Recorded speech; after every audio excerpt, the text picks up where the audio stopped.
Okay, guys, let's go back to the sensory nervous system. So we talk about the somatic sensory, what type of sensory receptor are they? The mechanoreceptor. Where are they? In the skin. And when they send to the brain, which part of brain process those somatic sensory? They are the primary somatic sensory cortex. Where is it? It's in the parietal lobe of the brain. So that's that. And then we also talk about the smelling and what type of the sensory receptor of the smelling is also called olfactory. Okay, so what are the type of receptor is it? It's a chemoreceptor. They detect the chemical. They are sensitive to type of the chemical. And where is it? It's in the nasal cavity, in the nose, basically. And when they send to the brain, what kind of nerve they use? Cranial nerve 1. When they send to the brain, where do they send to? I kind of forgot to mention about it. It's sent to the olfactory, right? So here is the olfactory cortex right here. And it has another name. Its name is called piriform cortex. This location is kind of unique. So in the brain, you have the frontal lobe, you have the parietal lobe, you have the occipital lobe, you also have the temporal lobe.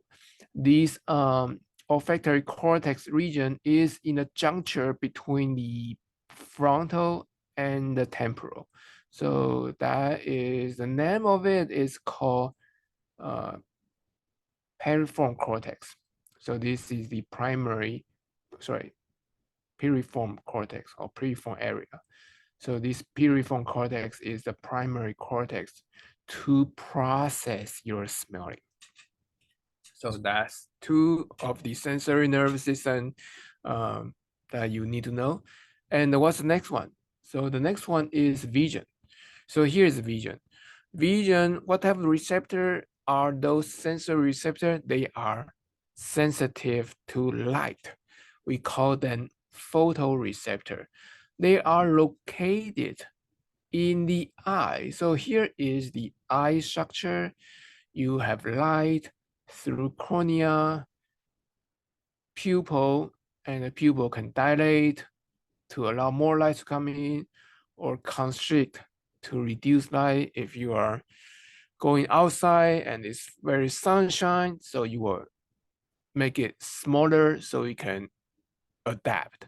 When you go into the inside, if it's dark, it will dilate it so you can adapt into light or dark environment. And then light will go in, shine through the back portion of the eyeball. Here we have a group. Here is a several layer of neuronal cells right here. Is the entire layer, entire portion is called retina. So this is a retina.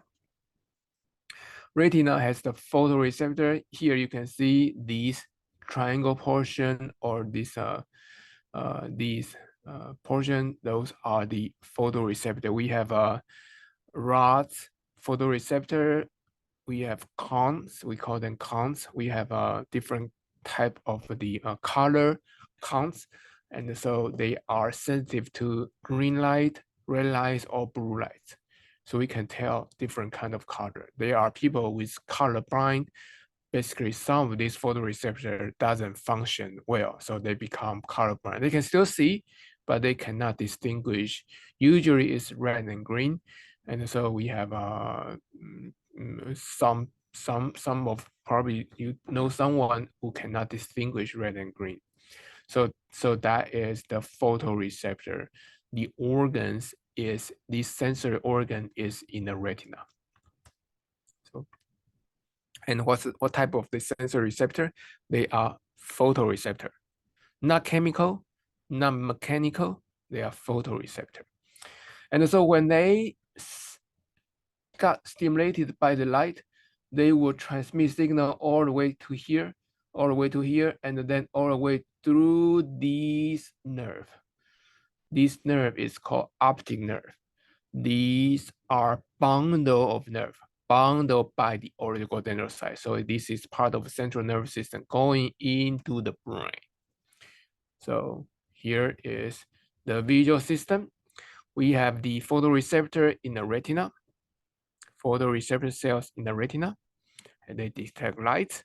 And then they will send signal through cranial nerve 2. So optic nerve is cranial nerve 2. And then going through the optic nerve, optic chiasm, they will cross. So it's just like a lot of our sensory, left to right, right to left, it will cross to the opposite side of the brain. And then it go to the optic tract into the brain. And in the end, they reach to the brain cortex. The region that process our vision, help us to read. If you see text, like you're reading right now, you can interpret it as meaningful language. If you see a person, you can recognize his face. So you have to have the brain to process it. And so this, the region of those processing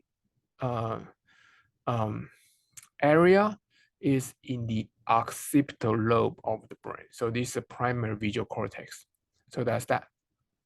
So this one showing you that this pathway from the retina going through the optic nerve, this is cranial nerve 2.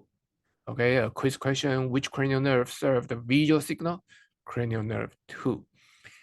Chiasm crossing basically through different small region, don't need to worry about. Okay, so it's hypothalamus, optic tract that we mentioned about, and then going into the optic radiation, and then in the end, you go to the primary visual cortex. Where is it? Is in the occipital lobe. So if I go into another picture, earlier picture, the entire brain, you can see that occipital lobe right here. This is for vision. Parietal is for somatic sensory.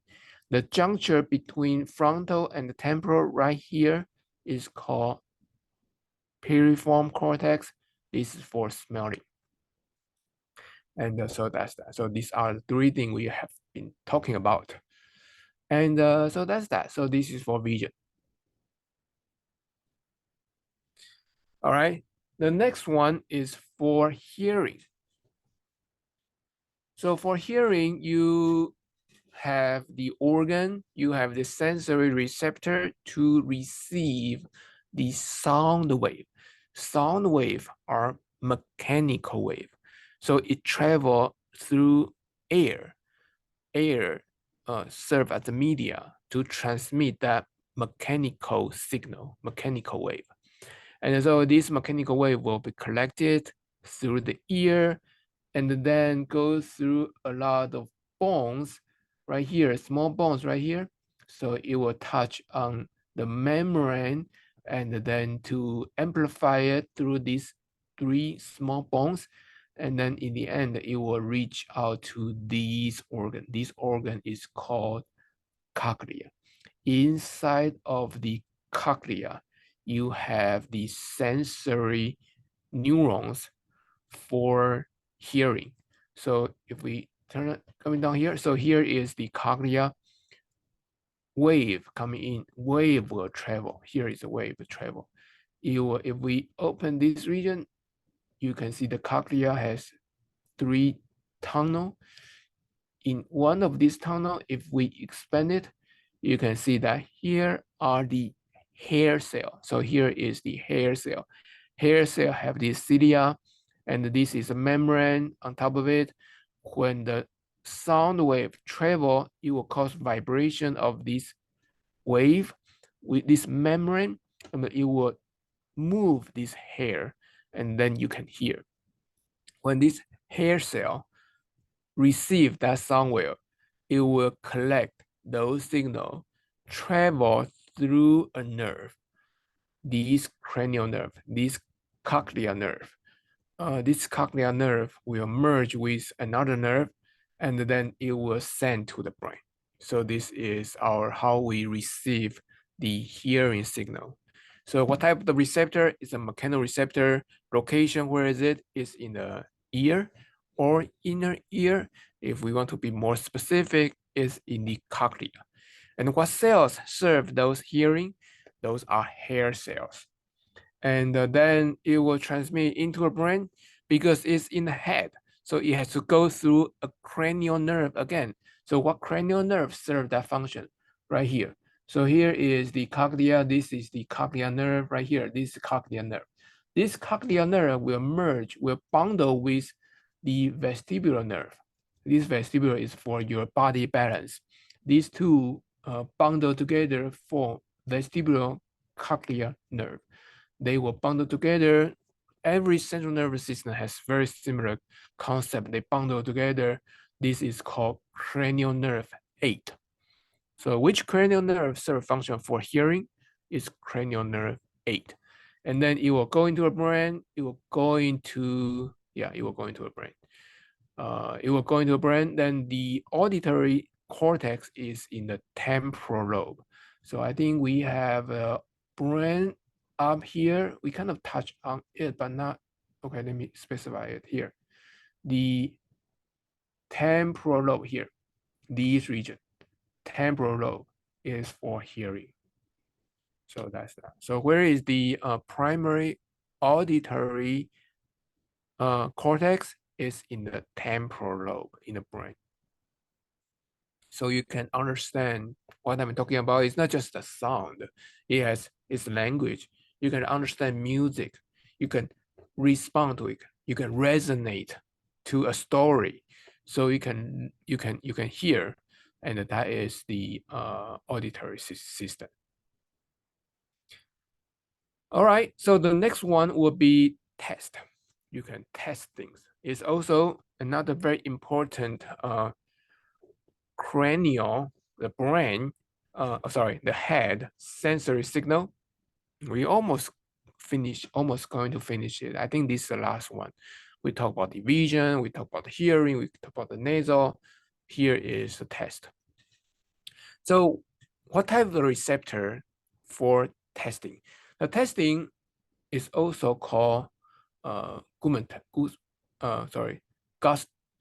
gustatory. So what type of the sensory receptor for gustatory for testing? These sensory sense chemical. So we have the chemoreceptor right here. Chemoreceptor in a lot of region, not just your tongue, a lot of your oral, your pharynx, your a little bit larynx, esophagus has these test buds. And so here is the test buds. Here are the location of these receptors. So they are not mechanical. They are not photon. They are chemical receptor. They sense type of chemical. And so when they got excited, it will tell your brain the food that you test. So that's that. And then they will send to the brain. They will send to the brain because this is part of our cranial sensory. It will go send to the brain through cranial nerve. This one is a little bit, is not as straight as simple as previous one. This one, they will send to the brain through 3 different cranial nerve. Send through the cranial nerve 7, 9, and 10. So there are 3 cranial nerve will serve that function. Cranial 7, 9, and 10. And then it was sent to the gustatory cortex in the brain. The question is, what is that region? This is a region called insula cortex. So if the brain, this is the brain cortex, here is another suture, opens up. This is another cortical region. This cortical region is called insula cortex. If we go back to the whole brain, we show earlier right here, right here is here. So you have to kind of like open it and you see the insula here, gustatory cortex.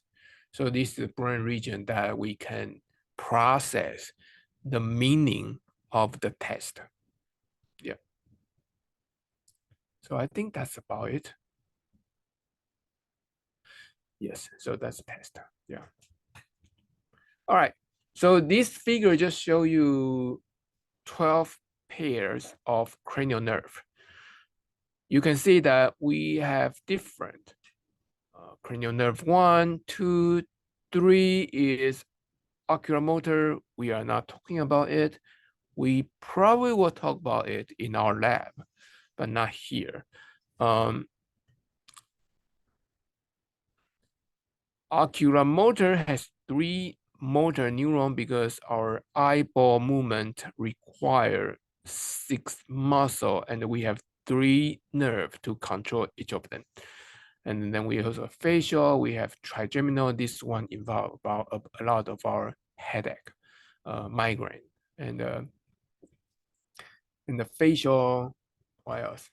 Vagus nerve. This one is about parasympathetic, accessory, and hypoglossal motor. This about your swallowing. Yeah, so those are those. Yeah. This one is about also about swallowing, pharyngeal. Yeah.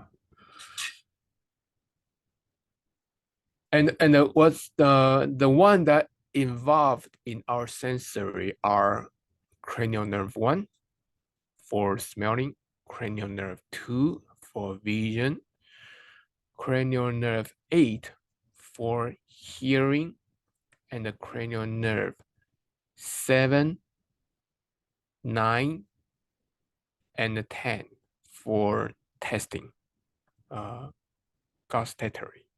Yeah, so that is that. And that ends our sensory. The next one we are going to talk about is motor. All right, let's take a break and we come back later.